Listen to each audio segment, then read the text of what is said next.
Really brings into play the very, very important role that an internal auditor has to play on a day-to-day basis.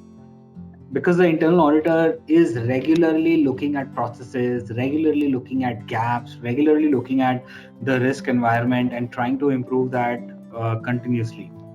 So a very important cog in the wheel for prevention of fraud or detection of fraud is the internal auditor.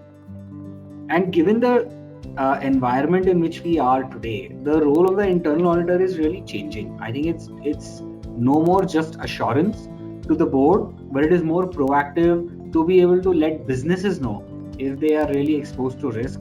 It is to be able to let external stakeholders know that if there are any risks that the business faces. And the remit of internal auditors has gone even further.